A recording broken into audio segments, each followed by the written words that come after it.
Ces images ont été tournées en février 1996 par un détective privé américain.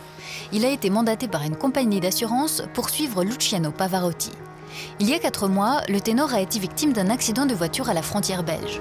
Ses blessures l'empêchent alors de se rendre en Russie où il devait donner 5 concerts. Coût de cette annulation, 2 millions de dollars. Mais bizarrement, 3 mois plus tard, il décommande à nouveau une grosse tournée aux États-Unis et cette fois, il y en a pour 7 millions de dollars. À l'époque, l'expert chargé du constat du véhicule de M. Pavarotti a mentionné 2 impacts importants.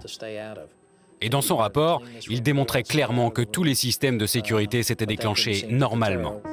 En clair, cet accident ne justifiait en aucun cas un arrêt maladie aussi long et encore moins l'utilisation d'un fauteuil roulant. Une enquête s'impose. Ce groupe a fait appel à mes services en m'expliquant à quel point cette affaire était délicate et confidentielle. On était en droit de douter. Mais cette image ne suffit pas à prouver l'abus de confiance. Pavarotti est une star internationale et ce statut le rend presque intouchable. Il faut donc poursuivre l'enquête avant de dévoiler l'imposture et d'entamer les pourparlers avec les avocats du ténor. Ce dernier, quand il joue tranquillement au mini-golf, se croit certainement sorti d'affaire.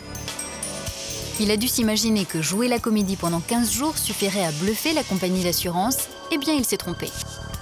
Si on n'avait pas eu suffisamment de preuves, les conséquences auraient été dramatiques. Je n'avais pas le droit à l'erreur, j'ai été très prudent. Mais en fait, je pense qu'il ne s'est jamais méfié.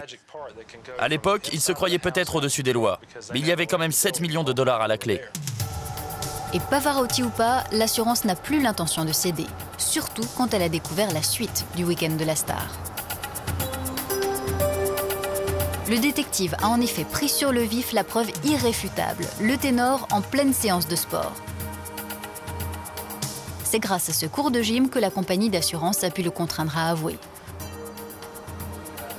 Le scandale n'a jamais éclaté, car le ténor aurait bénéficié de l'appui de personnes très influentes. La suite de l'affaire, je n'ai pas le droit de vous en parler.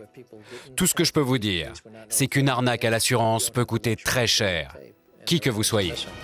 Nous avons bien entendu contacté la partie adverse, c'est-à-dire M. Pavarotti lui-même. Celui-ci a refusé de s'exprimer sur le sujet.